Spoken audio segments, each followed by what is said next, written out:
Hello అండి. Welcome to Srikala channel.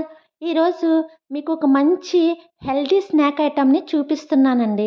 ముల్లంగితో Kurkure. వినడానికి కొత్తగా అనిపిస్తుంది కదా! చాలా టేస్ట్‌గా ఉంటుందండి. డయాబెటిక్ వాళ్ళకి మంచి స్నాక్ ఐటెము.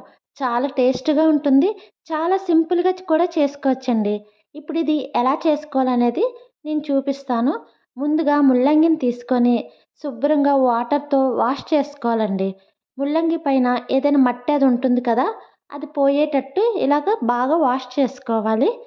ఇలా వాష్ చేసుకున్న తర్వాత 5 మినిట్స్ వరకు వాటర్‌లోనే ఉంచి మళ్ళీ ఫ్రెష్ వాటర్ వేసి ఒకసారి క్లీన్ చేసుకోవాలండి. ఇది దుంప కదా! భూమిలో ఉండడం వల్ల మట్టి అది ఎక్కువ పట్టేసి ఉంటుంది. ఇలా శుభ్రంగా వాష్ చేసుకొని ఇది తొడి మీద కట్ చేసుకొని పైన పొట్టంతా తీసేసుకోవాలండి. మొత్తం పీల్ చేసుకోవాలి.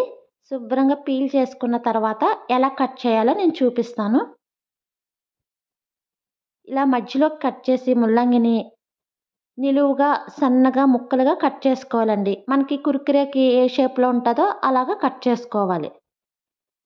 అన్నీ ఒకే సైజులో ఉంటే చూడ్డానికి టెంప్టీగా ఉంటది. చాలా బావుంటుందండి. ఇలా ముక్కలన్నీ కట్ చేసుకొని దీనిలో కొంచెం సాల్టు, ఒక స్పూన్ బియ్యపిండి, ఒక స్పూన్ కార్న్ ఫ్లోరు, కొంచెం కారం యాడ్ చేసుకోవాలండి. ఇవన్నీ వేసిన తర్వాత ముక్కలన్నిట్లికి బాగా కలిసేటట్టు కలుపుకోవాలి. కొంచెం వాటర్ పోసుకోవాలండి. వాటర్ పోసుకున్న తర్వాత మళ్ళీ మొత్తం అంతా కలిసేటట్టు కలుపుకోవాలి. ఇలా బాగా మిక్సింగ్ అయిన తర్వాత ఒక స్పూన్ గరం మసాలాని యాడ్ చేసుకోవాలండి. గరం మసాలా వేసిన తర్వాత కూడా మళ్ళీ మొత్తం అంతా కలిసేటట్టు కలుపుకోవాలి. ఒక 5 మినిట్స్ పక్కన పెట్టుకొని, ఇప్పుడు డీప్ ఫ్రైకి సరిపడా ఆయిల్ వేసుకొని మూకిడిలో ఇలా ఒక్కొక్క పీస్ యాడ్ చేసుకొని డీప్ ఫ్రై చేసుకోవాలండి.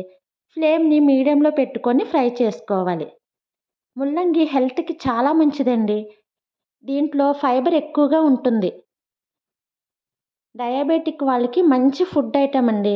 వెయిట్ లాస్ అవ్వాలనుకున్న వాళ్ళకి కూడా ముల్లంగి చాలా మంచిది. చూసారా ఎంత కలర్‌ఫుల్‌గా ఉన్నాయో? చాలా బాగున్నాయి కదండీ! చూడ్డానికి కూడా చాలా కలర్‌ఫుల్‌గా కనిపిస్తున్నాయి. చాలా టేస్ట్‌గా ఉంటాయండి.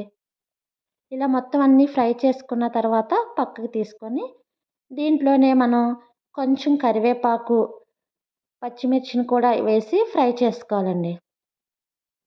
వీటిని పిల్లలు తినేటప్పుడు మనం టమాటా కెచప్ తెస్తే చక్కగా ఇష్టంగా తింటారు. పిల్లలకు కూడా చాలా మంచిదండి. అందరూ తినొచ్చు. డయాబెటిక్ వాళ్ళని ఏం కాదు. అందరికీ మంచిది ముల్లంగి. చాలామంది సాంబార్ వాటిల్లో వేసుకుంటారు కదా! ఇలాగా వెరైటీగా స్నాక్ ఐటెమ్ చేసుకొని తింటే చాలా టేస్ట్‌గా ఉంటుందండి. కొంచెం కారం వేసుకొని ఒకసారి కోటింగ్ కింద పైన మొత్తం ఇలా కలుపుకోవాలండి. అదే టమాటా కెచప్ వేసుకున్నప్పుడైతే కారం యాడ్ చేయాల్సిన అవసరం లేదు. ప్లెయిన్‌గానే తినొచ్చు. చాలా టేస్ట్‌గా ఉంటుంది. చూసారా ఎంత కలర్‌ఫుల్‌గా కనిపిస్తుందో?